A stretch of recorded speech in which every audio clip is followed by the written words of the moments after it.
Ha? Walang mic doon eh. Wala akong mic.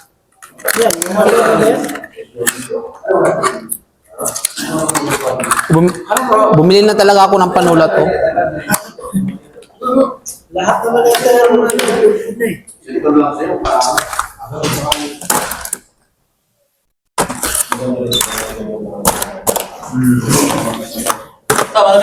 Hindi. Ayoko na malamig kasi bawal.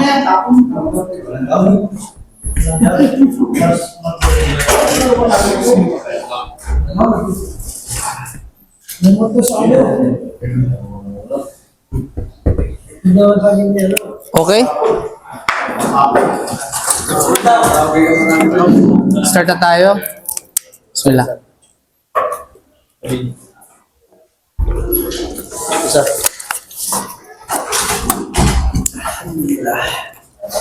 أعوذ بالله السميع العليم من الشيطان الرجيم بسم الله الرحمن الرحيم الحمد لله والصلاة والسلام على رسول الله وعلى آله وصحبه أجمعين ما بعد رب اشرح لي صدري ويسر لي أمري واحلل عقدة من لساني يفقهوا قولي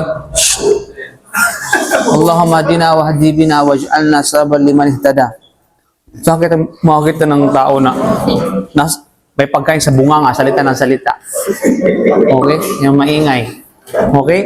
So mga kapatid, ating ipagpapatuloy ang ating pag-aaral. At last week ay tafsir na una, then fiqh. Ngayon naman ay fiqh ang unahin, then tafsir. Sana ba tayo? I think nandun sa... send ko na sa group natin, sa Messenger at saka sa WhatsApp, ang mga ilang reference ng ating paksa. Andun ba lahat na nakita nyo? Hindi? Okay.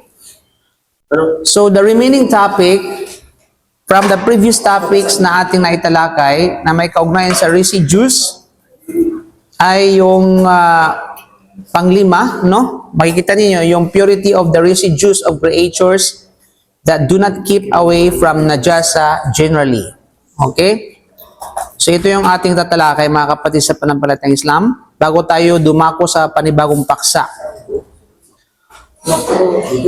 Anyway, tapos na natin natalakay yung hatol sa residues o bugo o sore ng bagal at saka tapos na natin, di ba? Yes. Of course, tatalakay din natin, no? Yung mga katibayan mula rito.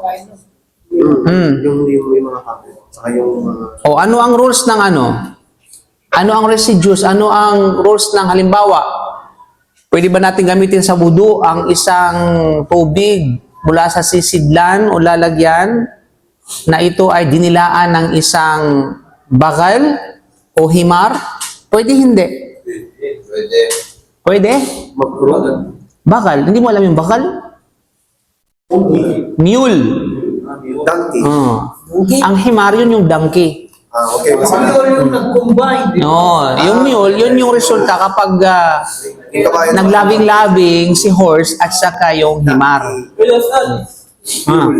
Kapag kinasal sila at nabuo yung nabuo yung pagmamahalan nila, ang tawag sa kanya is bakal. Hindi na mga pwede kainin niya. Ha? Slow pala siya, Stan. Slow. Ang ating paksa, yung may kaugnayan sa soor. Okay? Pagdating sa pagkain, iba naman yun, kapatid, no?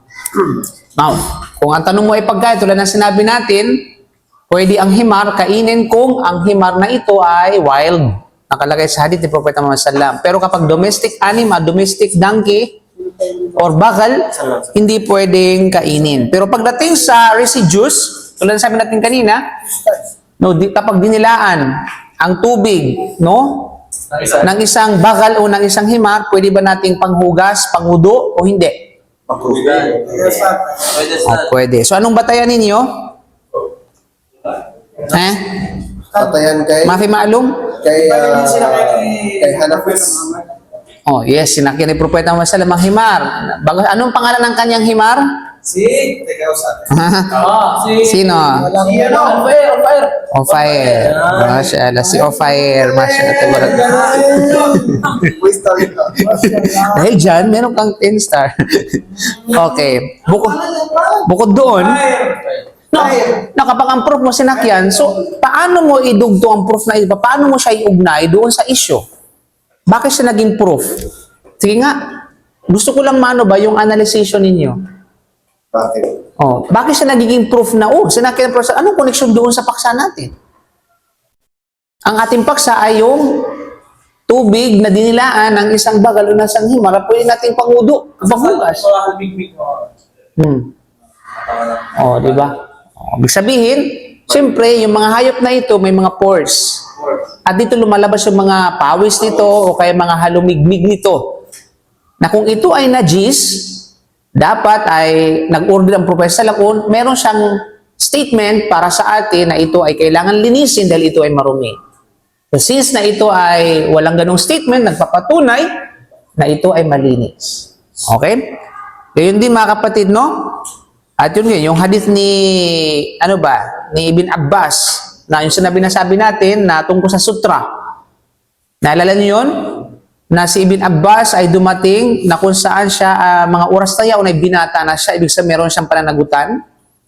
Na dumating siya sa Mina, ang Propeta Sallallahu Alaihi Wasallam nagdasal, patay yung mga kasahaba na sa likod. Tapos dumating siya sa kalagitnaan ng saf doon sa likod. At pinakawalan niya ang kanyang himar na sinasakyan. Uninaw? At hindi siya kinundina ng mga sahaba na matatanda sa kanya o mga senior. O may mga edad kaysa sa kanya. At ang Propeta Sallallahu Alaihi Wasallam, hindi rin siya tinatawag na kinunan. Yung papatunay na ito ay walang problema, ito ay malinis. Okay? At ganyan yung hadith ni Mu'adh bin Jabal. Diba yung angkas si Mu'adh bin Jabal ni Propeta Muhammad Sallallahu Alaihi Wasallam sa isang donkey, sa isang himar. Nagpapatunay na ito ay, lahat ng ito ay, sabihin natin ay, malinis. Now, gayon din na, pang-apat mga kapatid sa pananampalataya Islam o bilang tinatawag na panghuli na kung saan doon sa notes ninyo ay kalima, na ito ay tumutukoy sa purity of the residues of creatures that do not keep away from najasa generally. Ang ibig sabihin, kadalisay ng suor ng mga hayop na hindi maiiwasan ng najasa sa pangkalahatan. Okay? Hindi niya maiwasan. Itong hayop na ito ay hindi niya maiwasan ang najasa, ang marumi sa pangkalahatang pagkakataon. So ang suor o residues ng mga hayop na hindi maiwasan ang najasa ay normal na makruh. Normally ito ay makruh ayon sa mga Hanafiya, Malikiya at Hanabila, except kay Shafi'iyya. Tulad din ng mga daga at manok na mukhalla. Ang ibig sabihin ng mukhalla, sinasabi natin ito yung napapabayaan ba na kahit ano kinakain. Mga wild na mga wild chicken, kung saan-saan ay anong kinakain niya, at kung ano katulad nito. So ito ay dahil hindi ito umiiwas sa mga marurumi, at ito ay naghahanap ng mga patay na hayop at dumi, kaya ang tuka nito ay hindi malaya sa karumihan. Gayunpaman, kung ang isang tao ay nagsasagawa ng paghuhugas o paghuhudo gamit ang tubig na may suor nito, ito ay pinahihintulutan dahil nakatitiyak sa pagiging dalisay ng tuka o bibig nito at siya ay nag-alinlangan tungkol sa karumihan. So, ang may pag-alinlangan dito, karumihan. But basically, ang may katiyakan dito, yung original na sitwasyon niya is malinis.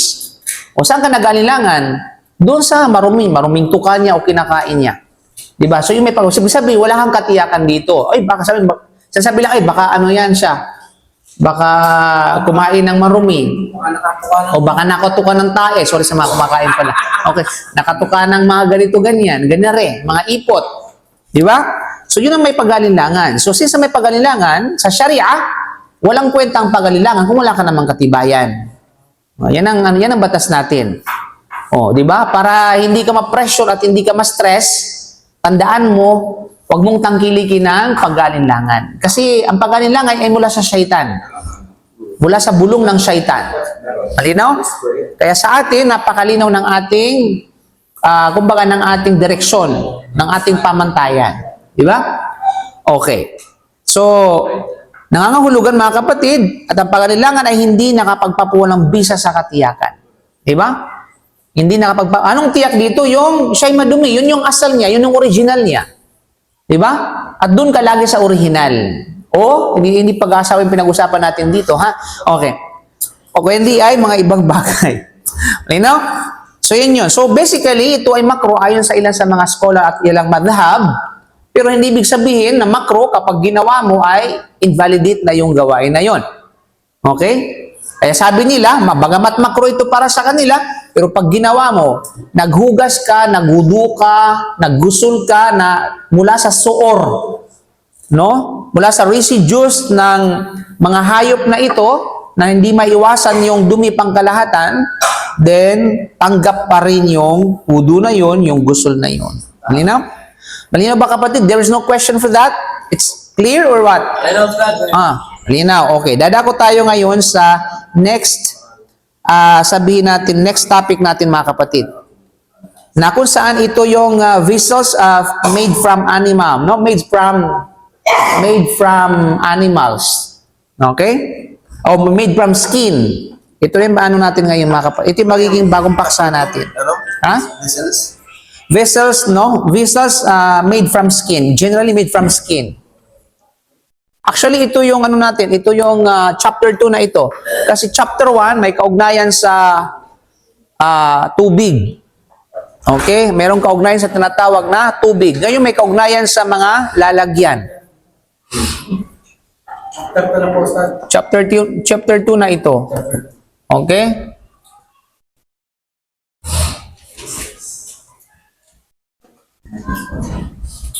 From skin. Diba? Mga lalagyan mga kapatid. Kasi alam mo may mga lalagyan na yari sa ano? Yari sa balat. Yari sa katad. Katad ng ahas. Katad ng buhaya. Marami yan sa Pilipinas. Ay, pa rin ba nun? Oh, yes. Yes. Mga baka, katad sa ano. Diba? Mga leather ba? Na kung tawagin nila. Diba? So, ang leather na ito ay mula, iba't iba yung pinanggagalingan. May, diba? May nanggaling sa ahas, may nanggaling sa, ano ba? Galing sa ahas. Galing sa tupa. Galing sa, ano ba yung sa Tagalog ng bat? Paniki. Paniki. Diba? Galing sa buhaya, sa, marami sa kongreso. Okay? Okay? Galing sa ano, at marami pang iba. Maging galing sa tao. Meron? Yeah. Meron yan. Sa Europe o kaya sa mga, kumbaga, yung African countries. Diba yung mga ano, mga... Ang balat ng ahas? Ha? Tunod din ang balat ng ahas? Kanibal ba harap? Cannibalism. Cannibalism. You know? Now let's talk about the definition mga kapatid. Okay? So, unang pag-usapan natin ay ang kahulugan ng tinatawag na, actually sa Arabic ang vessels o lalagyan, ito'y tinatawag na aniya. Al-aniya. So, don't forget this term, ha? Al-aniya. Al-aniya. Vessels. Ano yan? Okay, al-aniya. Sa Arabic, ganito yan.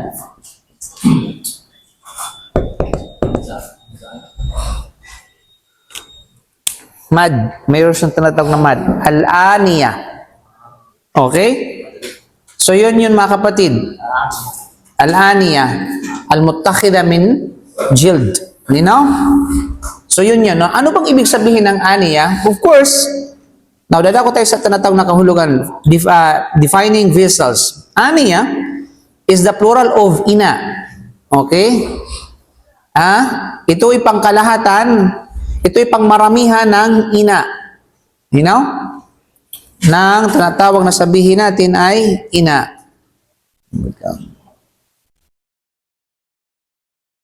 Awan. Awanin. Ano yan? Ano yan? Taga ano? Ilocano yun Kapay. Ina. And the plural is awan. Container. Yeah, container o sabihin natin ano, lalagyan. Okay? So, al-aniya, it's a plural form. Ang singular form, al-ina.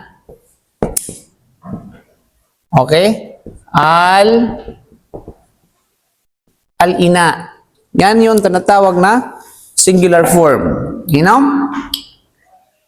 So, of course, the plural of that plural, ang ibig sabihin ay jama' al-jama', ibig sabihin yung bang maramihan sa pangmaramihan. Kasi al-ani, halimbawa, okay, ito lalagyan yan, 3 o out of mga ganun, 3 more. Tapos alaina isang bisil lang. Pero kapag sinabi mo ito, vessels to maramihan ito, tapos dito maramihan ito, kumpul-kumpul ba na maramihan, ang tawag sa ganyan, okay, ay walang iba kundi awan. Awanin. Okay? Okay. Yung awan na.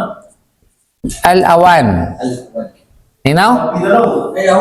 Awani. Pag walang alif wal lam, awanin. Okay? So yan mga kapatid. Awan or awanin. You know? So yun ay tumutukoy sa maramihan ng maramihan. Pangmarami ng maramihan. O, pag singular, al-ina. Pag isang grupo lang ng marami, al-ina, al-aniya. Pag marami ng marami na, awan. Okay? So yun yung mga kapatid, no? Ito yung mga, kumbaga, sabihin natin ay vocabulary. Okay? So basically, so balik tayo sa singular, ang ina, it refers to a vessel or container. Ang ibig sabihin, ito ay tumutukoy sa sisidlan or lalagyan. It's up to paano mo sabihin niya, lalagyan, lagayan, sisidlan, ano ba? Ano ba yung mga iba pang term sa ano? Ako lang yun. Ano bang ibang term sa Tagalog niyan? Lalagyan, wala na yun. Yung pinaka-basic, lalagyan. Malalim yan is sisidlan. Malalim yung Tagalog system. Oh, sabi kumbaga yung mga bulakan na yan ng mga Tagalog. No? Ha? Sisid. Iba naman ang sisid sa sisidlan, kapatid. Siyempre, sisid, dala mo na yon. Bagong knowledge yun ah. Pero ka pala tinatago, kapatid, no? Okay, pangalawa, napaksa. Secondly, we have vessels made from the skin of consumable sacrifice animal. So basically, pag-usapan natin yung mga sabihin natin, okay? So yung ito yung una, yung definition. Pangalawa, yung vessels, from Consumable sacrifice animal. consumable sacrificed animals. Anong ibig sabihin nito? Sige nga. Business ng mga ano? Kinakain na ano? Sakripisyo? Alam ng mga pero ano siya? Okay, ibig sabihin, ito yung mga lalagyan o sisidlan na pinagkukunan o galing o yari, no? Yari sa balat ng mga hayop na kinakatay para kainin. Yan ang ibig sabihin nun. Consumable, ibig sabihin, nakakain ba? Sacrifice, ibig sabihin, nakakatay according sa legal na pamamaraan. Yan ang which is according sa Sharia. Halal. Yan ang ibig sabihin nun. No? Okay. So, ito yung mga sisidlan na hinango mula sa balat ng hayop na pinahihintulutang katayin upang kainin. So, anong rules dito mga kapal sa panampalatayang Islam? So, it is permissible to take vessels from the skin of what can be consumed of animals as long as it has been sacrificed. Consensus has been quoted on the matter by Ibn Hazm and Ibn Juzay. Okay, ito ay pinahihintulutan. So, ibig sabihin, kapag meron kang siyempre mga vessels, mga lalagyan ng mga sisidlan ng pagkain o kaya ng inumin, na ito ay yari sa balat ng mga hayop na kinatay na pwede natin kainin yung hayop na ito, so long na ito ay kinatay according sa legal na paraan, then walang pagtatalo-talo ang mga scholar. Definitely, ito ay pwede. Ito ay tinatawag na halal, mga kapatid sa panampalatayang Islam. Okay? Either tangkilikin ito sa pamamagitan ng paggamit or sa pamamagitan ng pagbenta or business. Walang problema. Di ba? Walang problema. So, kaya ngayon, alam niyo na, pwede kayo mag-business yan. O, kapag nagkatay kayo, Yung balat. yung balat nyo, gawin yung ano. Charon. Hindi, charon o gawin mong vessels. Di ba? Pwede. Ha? Proseso. Yes, may proseso. I think the process is tanning ang tawag dyan. Pagkukulti. Balat ng baka. Baka, basta. Ano ba yung mga hayop na pwedeng kainin? Pwede natin tinatawag na kainin at saka katayin na para kainin. Yun, yung mga bahimatul an'am. Yun yung mga livestock and cattle. Buhaya? Dada ko. Pwede yan eh. Ang tanong ngayon, dada ko ngayon sa usapin, pwede bang kainin yung buhaya? Kasi bago natin kunin ang hukom, pwede ba natin gamitin yung balat nito, sa mga visas na yari sa mga balat ng buhaya? Pag-usapan mo natin, paano, pwede ba itong kainin? Yung hina. Pwede. Hina. Ano ba talaga yung gusto mo? Hina o buhaya? Hindi kita maintindihan. Ano ba yung gusto mo? Isa-isa lang. Buya. O, buhaya. Ayaw mo na ang ugagang? Ayaw ko yun. Okay. Yung highlight yun. Yung buhaya, dito, nagkaroon ng khilaf ng mga scholar. Dadako tayo dyan, mga kapatid. Okay? Yung mga pinag-usapan natin dito, yung mga walang pagtatalo-talo, pwede natin kainin. Okay. You know?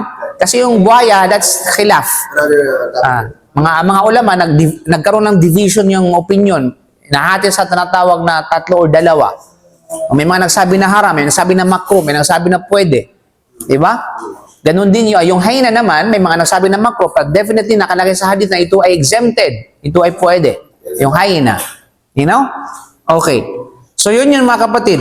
So ito ay, ang mahalaga, yung mga hayop, yung mga visas na yari sa yung balat, nangyari sa balat ng mga ito na pwede natin kainin walang pagtatalo-talo. Wala rin pagtalo-talo na ito ay pwedeng tangkilikin hanggat ito ay nakatay ayon sa Islamikong paraan. You know? Okay. Pag sinabing ayon sa Islamikong paraan, paano?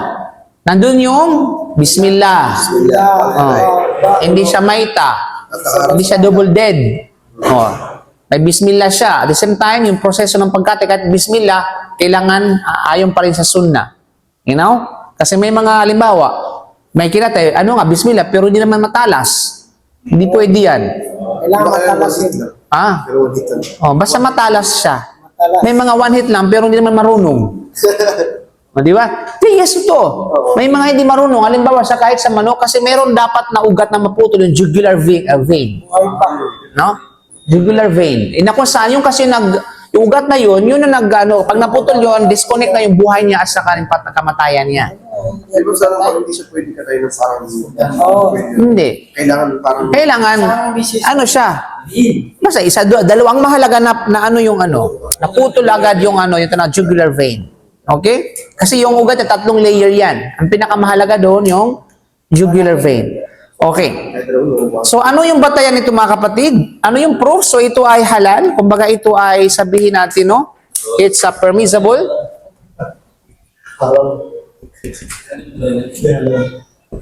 Ito ay permissible na kung saan ang proof nito ay ijma. Ijma, ibig sabihin consensus ng mga scholar. Nagkasunduan ng mga madhab mula sa 4 na madhab, Hanafiya, Maliki, Shafi'i at Hanabila. Okay, at ang ijma ay sinipis sa bagay na ito ni Ibn Hazm at Ibn Juzay. Now, ayon kay Ibn Hazm, sabi niya sila ay nagkaisa, ang mga scholar, na ang lahat ng isang hayop na ang karne ay kinakain, kung ito ay kakatayin ayon sa legal na paraan, ay dalisay at ito ay pinahihintulutang gamitin at ibenta ito. Gamitin, ibig sabihin, gamiting vessels o gamiting anumang bagay, gamiting damit, pantalon, ano pa? Kumot. Yes, pwede. Okay, sa mga malalamig na lugar, halimbawa, di ba, yung tulad ng balat ng tupa, yung mga karnero ng kakapal, o ginagawang jacket din. Okay? So, ito ay pwede. Okay? Ginagawang, ginagawang supa. Basta lahat ng bagay, anong feel mo, kung saan ka masayagid, suportahan ta ka. Nino? Tapos nag-beer. Ah, ano? Yung beer. Balat lang beer. Ang balat ng beer. Di ba? Pwede ba siya? Saka napag-usapan natin yung mga hayop na ito. Yung mga hayop pinag-usapan natin dito, yung mga talaga, makahayop talaga kayo, no? Si Ibn Juzay ay nagsabi, ito ay pinahintulutan na gumawa ng mga lalagyan mula sa balat ng isang hayop na kinatay at pinahihintulutang kainin, ito ay ayon sa ijma. Ayon sa ijma ng mga scholar. Okay, so tapos na tayo dyan. Pangatlo tayo mga kapatid, no? Let's talk about the ruling of dead animal skin after tanning. Okay?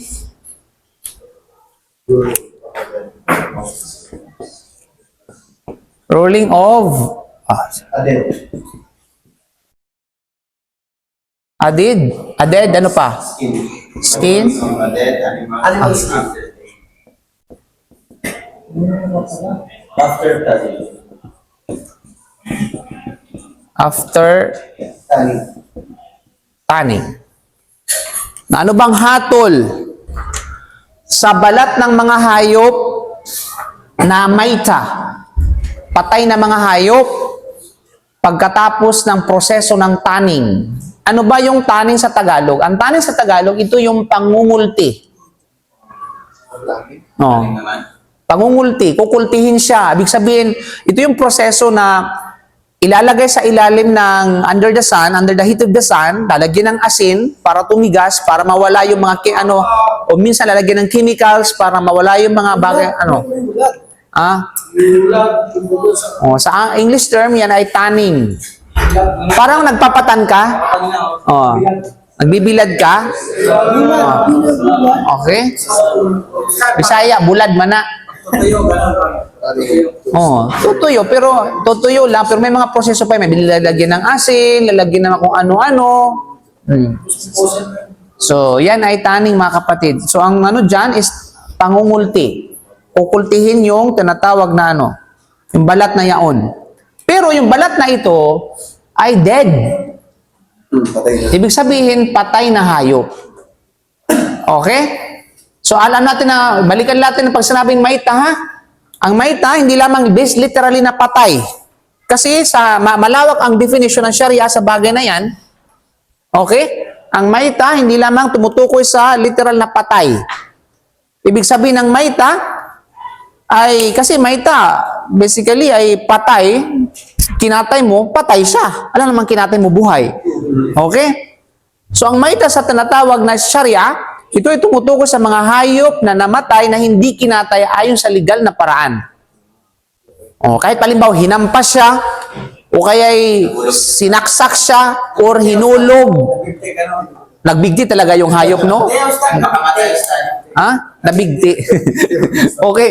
O kaya nahulog sa pangpang, o kaya nabangga ng sasakyan. Diba?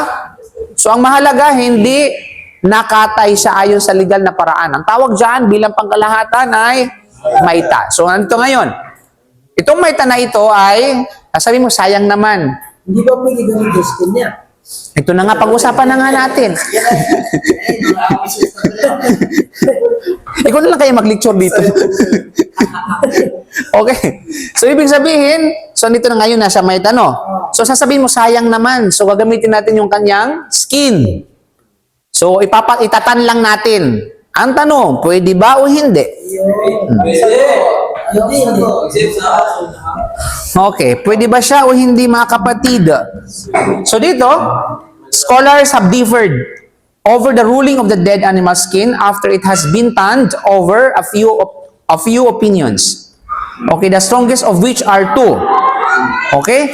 So ibig sabihin, ang mga scholar, ay nagkakaiba sa hatol ng balat ng maita pagkatapos na ito ay dumaan sa paraang ng tinatawag na dibag. Ang tanning sa Arabic is dibag. Okay? Dibag. Dibag. Which is tanning. Di ba mayroon ding lyrics sa kanta yan, di ba? Dibag.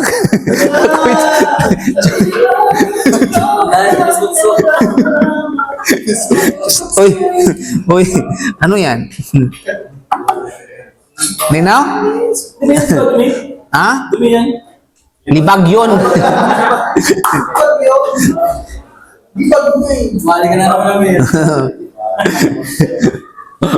Okay, itong bangkay na ito, no? Mga bangkay na hayop na ito, mga kapatid. So, sabi nila, ang mga scholar nagkaroon ng iba't ibang opinions. Ibig sabihin, hindi lamang isang pananaw ang mga scholar dito, pahinggil sa hatol ng balat ng maita, pagkatapos na ito ay dumaan sa paraan ng dibag sa ilang mga opinion. At ang pinaka-famous o pinakatanyag, pinakamatibay sa mga ito ay dalawang opinion. Marami, higit sa dalawang opinion, mga kapatid. Pero ang kinuha lang natin is dalawa. First, all dead animal skins become pure except that of dogs and pigs. Okay, nang ibig sabihin, lahat ng balat ng maita pagkatapos dumaan sa pangungulti or dibag ay nagiging dalisay maliban sa balat ng aso at baboy. Okay, maliban sa balat ng aso at saka tinatawag na baboy. So, ibig sabihin, unang opinion, lahat ng hayop o lahat ng balat ng hayop ng maita basta ay dumaan sa dibag, pwede, except sa tinatawag na aso at saka baboy. Okay? Pangalawang opinion, tanning does not purify dead animal skin except of those animals that can be consumed. Ibig sabihin, no, ang pangungulti ay hindi naglilinis ng mga balat ng maita maliban sa mga hayop na maaring kainin. So para sa opinion na ito, ang pwede lamang itaning o dumaan sa proseso ng dibag ay yung mga hayop na patay mula sa mga hayop na pwede natin kainin. Ano yan? Halimbawa, yung baka, nabangga. Saan? O nasagasaan. Ayaw mo ng bangga, sagasaan. Okay? Kung bangga, kasi saan mo naman bangga ng motor yun? Single lang. Kasi hindi pwedeng sagasa doon ng motor. Okay. Sige. Malaki O pa. gusto mo, tricycle. Tapos yun nga, sabi mo, sayang naman. Di ba? Sayang naman. So, kunin lang natin yung balat, tapos itatan natin. Total, baka naman yan eh. Di ba? So, sa opinion na ito, pwede para sa kanila yon. Okay? Pwede para sa kanila yon. Na anong pagkaiba ng unang opinion sa pangalawang opinion? Kasi sa unang opinion, pwede rin yon, right? May exemption eh. Yung isa kasi, pwede. Yung isa, hindi pwede. May exemption sa Oh, pag ang baka ay pag-usapan, pangalawang agree sa unang opinion at saka pangalawang opinion. If you analyze. Ha? Yung namatay ba sa maita, Di parehas maita to. Parehas siya maita. Ulitin natin. Anong unang opinion? Ang sabi ng unang opinion, lahat ng hayop na maita, pwedeng tangkilikin yung balat nito basta dumaan sa taning, maliban sa aso at saka baboy. Pangalawang opinion. Okay? Lahat ng mga hayop, ang pwede lamang para maging dalisay yung balat ng hayop na patay, kailangan dumaan sa taning yung mga hayop, yung balat ng mga hayop na pwedeng kainin o pwedeng katayin para kainin.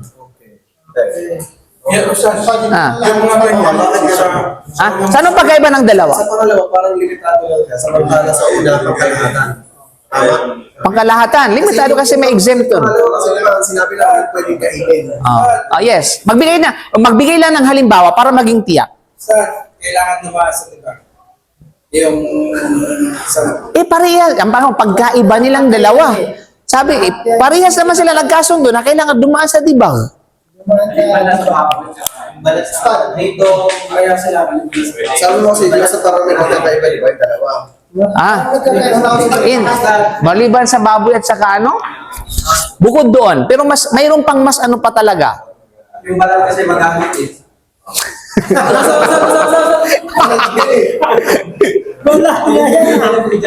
Ano yung ano pa? Pagbigay ng halimbawa para maging tiyak. Ano ba? Magkakaiba nila? Oo. Kasi sa una, sabi, lahat ng hayop, pwede mong gamitin yung balat nila bukod sa aso at sa baboy. Sa pangalawang opinion, ang sabi doon, ang pwede mo lang gamitin yung pwedeng kainin. So parang naging limitado yung pangalawa. Kasi yung pwedeng kainin lang natin eh. Magbigay ng halimbawa Ha? para ma-distinguish. Okay. Okay, magbigay tayo ng ano. Halimbawa, sa kambing, nagkasundo daw ang opinion yung nagkahiwalay? Nagkasundo. Okay. Tiger. Nagkasundo, hindi? Hindi nagkasundo. Yun ang sasabi ko. Ito yung pagkaiba niyan. Okay? Which is, dito nagkasundo sila, hindi sila nagkaiba. Pero pagdating sa tinatawag na tigre, kasi ang tigre, para sa pangalawang opinion, hindi pwede yun kasi hindi naman nakakain yun. Pero sa unang opinion, pwede yun. Right? Oh. Kasi, bakit? Kasi sa pangalawang opinion, mas malawak yun. Kaysa doon sa pangalawang sa unang opinion, mas malawak kaysa unang opinion. Ang dalawang bagay lamang na nilabas sa unang opinion, yung baboy at saka yung aso. Okay, ito. Okay? Crocodile. Buhaya.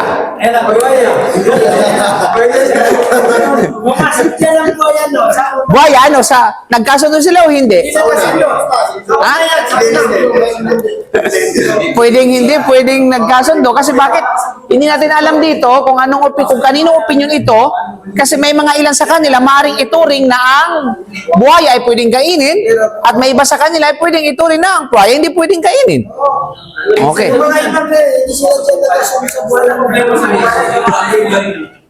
Okay, baboy. Nagkasundo sila, hindi? Ha? Hindi sila nagkasundo. Nagkasundo sila sa alin?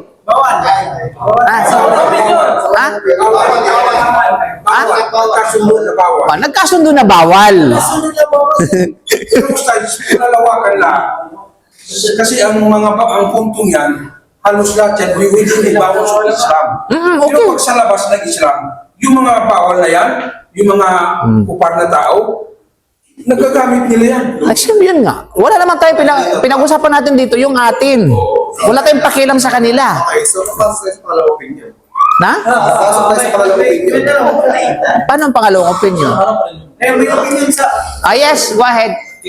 Kabago-bago mong pumasok, ganun mga tanong mo. Ano? Ano yun? Go ahead. Fadal. Go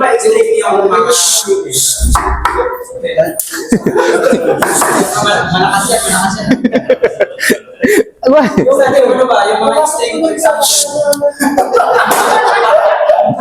Ela. Point of order. Yung ano sa ba, hindi ba extreme yung example sabi nila, kasi yung baboy, tsaka yung yung pareho sila ng kung saan sila niluluto. Iba na yun. Ang pinag-usapan natin dito yung balat. Tapos yung pagkain. Mukha ka talagang pagkain, ha? Bata ka. Balat. Ang pinag-usapan namin ng kapatid dito, yung balat. Huwag mong pasukan ng ibang paksa. No? Salamat siya. Yan yung mga disadvantage ng mga late. Okay?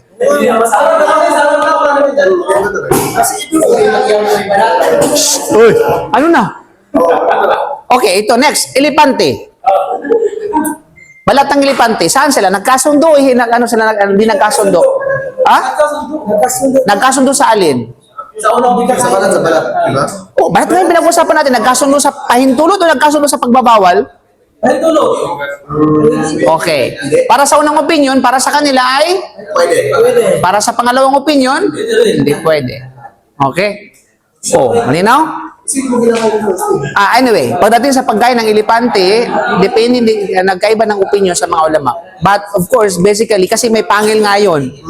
Di ba? Kasi, dito, sa elepante kasi doon sila nagkasundo kung pangil ba ito or sungay.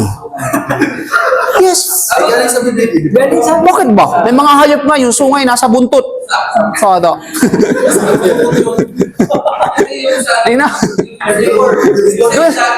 Doon sila nagkaano, doon sila, minsan nga na sinasabi nila na ito ba to, ngipin ba ito o buto? Ganun yung mga scholar. Kasi, siyempre, kahit naman tayo, ano ba, ngipin yan? Ay, buto yan. Malaki naman sa... Diba? Ano ba talaga yung nandito niyan? Pangil ba ito o buto? Pangil ba ito o sungay? Diba? So, even the scholars, no? Sumagim sa kanilang mga isip yan. Kaya doon sila nagkaroon ng pagkakaibang opinion because paano na ituring yun? You know? Kaya para sa kanila, yun ay pangil, sabihin hindi pwede. O para sa kanila hindi pangil yun, para sa kanila pwede. Kasi wala namang specific na text tungkol sa elepante. Kasi kung merong malinaw na teksto, walang pagtatalo-talo. Kaya minsan, nagtatalo-talo yung mga scholar kung walang tekstong nakasaad hinggil sa isang specific na issue. Minsan, walang hadith na sinabi na haram. Wala man nagsabi na specific na haram. Hindi kagaya ng aso, hindi kagaya ng baboy, na meron talagang textual proof. You know? Okay. Ano? Hindi. Pwede daw. Hindi ba yung balat niya? Ikaw saan ka? Kung bahala ka sa buhay mo, kung anong gusto mo dyan sa ng lipante. You know? Okay, malinaw? So yun mga kapatid ha. So ito ay, of course, regarding sa bagay na yan, ay lubusang tatalakayin natin inshallah. Okay? Which is may kaugnayan sa pagtanggal at pag-alis no, ng najasa sa mga bagay na ito. Inshallah subhanahu wa ta'ala. Okay, any question for that? Ano yung tanong ko? Yung ko sa'yo.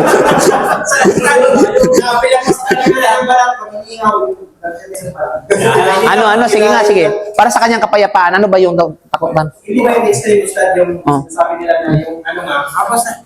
Yung saan iniihaw yung baboy, at saka yung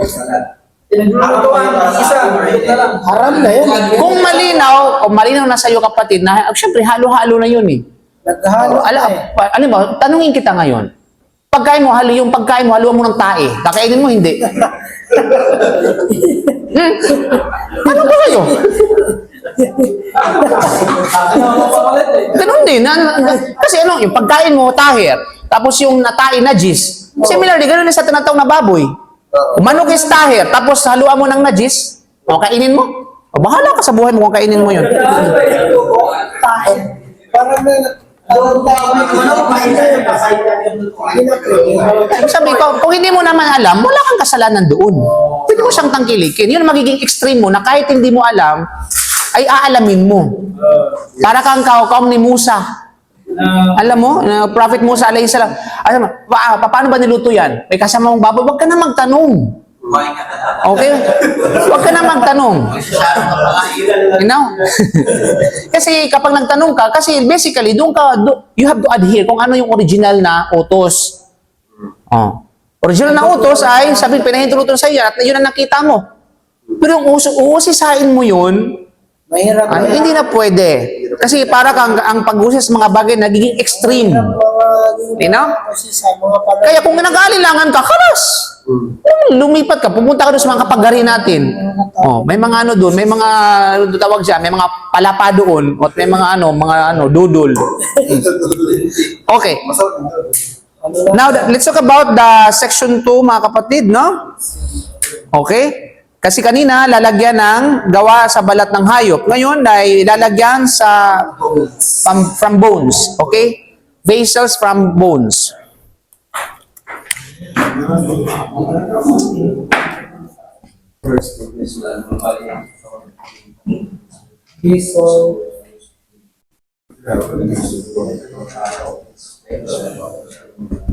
Okay? So pag-usapan natin yung mga lalagyan na gawa sa buto. Una, of course, may mga paksa sa ilalim nito. Una, mga lalagyan na gawa sa buto ng tao. Bakit? May problema? Okay, vessels made from human bone. Okay. Okay?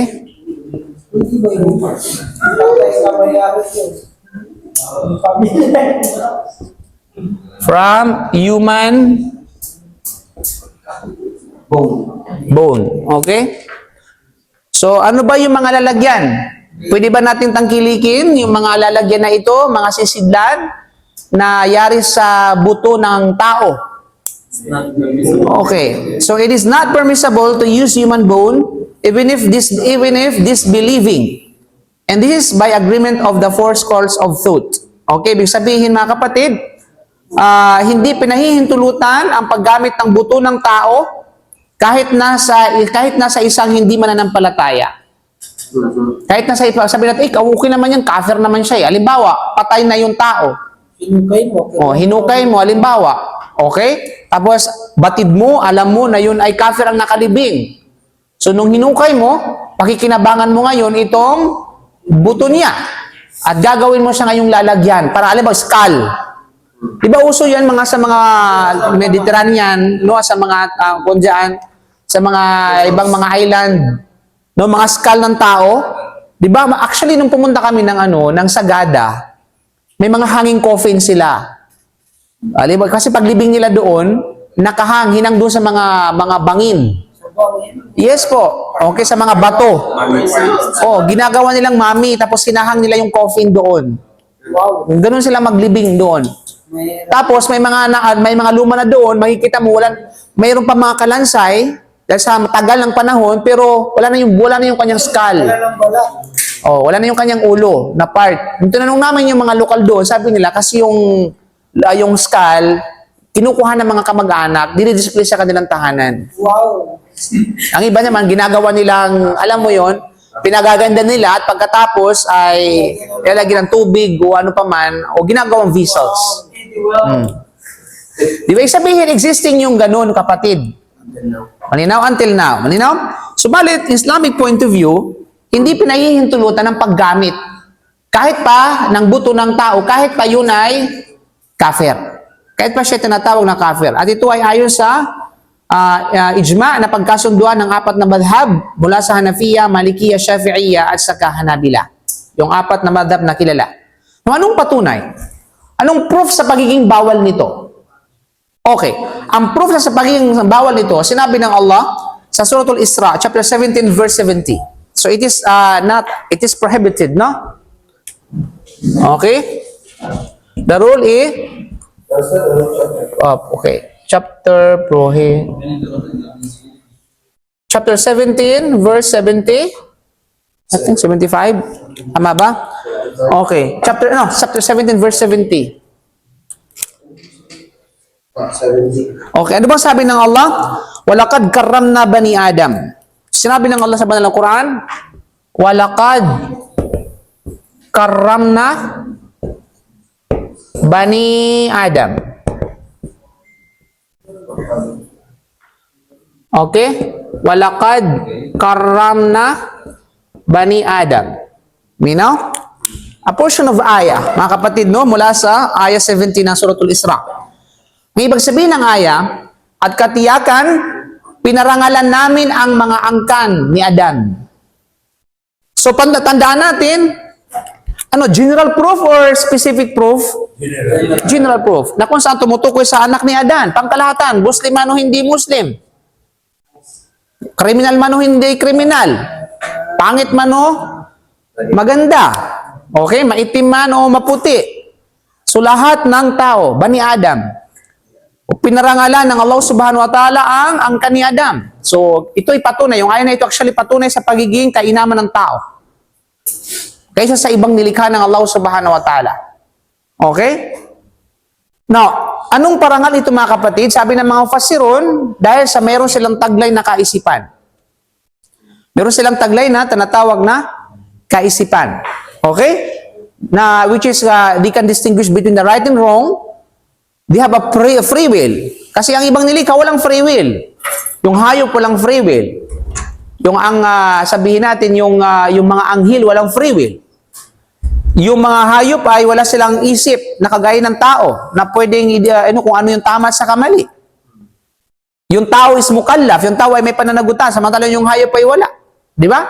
So yun yung parangal na binigay ng Allah Subhanahu wa Ta'ala sa kagaya mo, kapatid. Di ba? Kagaya mo. Okay. No, ang punto sa nabanggit na aya, anong punto para sa paksa natin? Una, ang pangkalahatan ng talata ay nagpapahiwatig na ang tao ay pinarangalan ng buhay at pagkatapos ng kamatayan. Sabihin, life and death ay isang parangal para sa tao. At ito ay hindi pinahihintulutan na hamakin siya. At ito ay naipapatupad ng manpantay sa mga Muslim at saka hindi Muslim. Okay? Now, paano yung aya? Mayroong isang aya din na if you scrutinize, kapag talagang binusisi mo, maaari mong masabi na hindi bagat nakalagay sa ibang aya na ang mga hindi mananampalataya ay najis. Di ba? Ano bang sabi ng inamal musyrikuna? Najasun. Di ba? Anong matatag sa surat yan? Surat Tawbah 9 verse 28. Ay kita mo yan sa 9 verses 28. Yung aya na ito, tumutukoy, it indicates na yung aya na inamal musyrikuna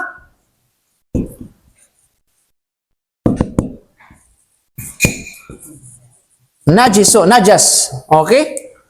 Yung mga mushrikon, pag sabi mushrik pangkalahatan, kafir, mushrik, same. Yung ibig sabihin nun, hindi Muslim.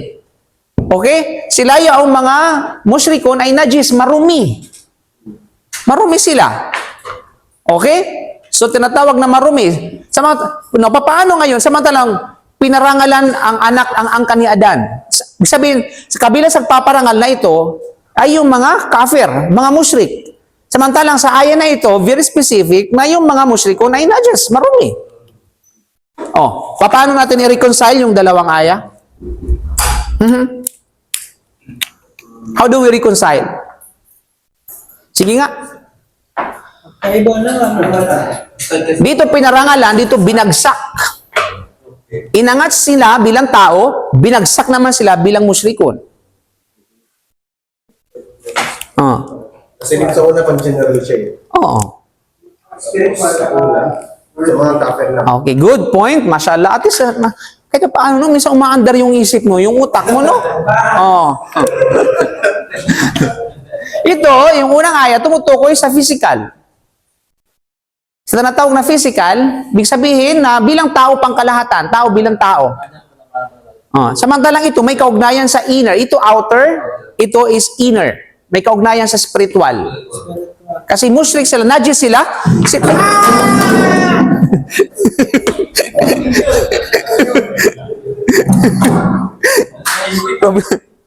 Okay. Sila ay najis, may kaugnayan sa tinatawag na spiritual. May kaugnayan sa spiritual, may kaugnayan sa panloob. Marumi sila pagdating sa panloob. Kapatid, no? Eh, may mga kufar nga eh. Mas mabango pa sila kaysa mga ibang mga Muslim. Di ba? Mas malinis pa sila kaysa ibang mga Muslim. Ibang mga Muslim na amoy kilikili. Okay, na walang hygiene. I mean, practically speaking, no? Samantalang iba mga non-Muslim, ang iba sa kanila ay talagang napakalinis. No? 5 times sa dinaligo. Yun nga lang, pag hindi silang hugas. Okay? Okay. So kaya na sinabi ni Sherbini, nagsabi niya tungkol sa tao, siya ay hindi nagiging marumi nang dahil sa kamatayan ayon sa pinakamaliwanag na opinion. Ibig sabihin, hindi ibig sabihin na pag namatay na itong mga namatay na yung tao, specifically yung mga non-Muslim, ay marumi na. Linaw hindi. Okay? Dahil ang Allah ay nagsasabi, bilang pangkalahatan, walaqad karamna Bani Adam. At ang isyu ng pagpaparangal ay hindi siya hinatulan na marumi nang dahil sa kamatayan. Nang dahil sa kamatayan. Yung pagpaparangal na yon ay hindi siya hinatulan na marumi siya pag namatay na siya. Bagkus ito ay pangkalahatan. Anong kalagayan? Buhay man o patay. Okay? At ito ay naangkop sa mga Muslim at iba pa. Tungkol naman sa sinabi ng Allah, yung innamal musyrikuna najas, ang ibig sabihin nito ay ang karumihan ng paniniwala o ang pag-iwas sa kanila tulad ng karumihan, hindi ang karumihan ng mga katawan. Okay? Dahil physically, malinis naman din naman sila. You know? Bilang pangkalahatan. Okay, yun mga kapatid sa pananampalatayang Islam. Pangalawa, ang paggamit ng buto ng tao ay ituturing na pagluray o ang tawag ng pagluray, mutilation. Diba? Yung buto ng tao, pag ginamit ito, pag kinuha ito sa kanya, it is considered a mutilation.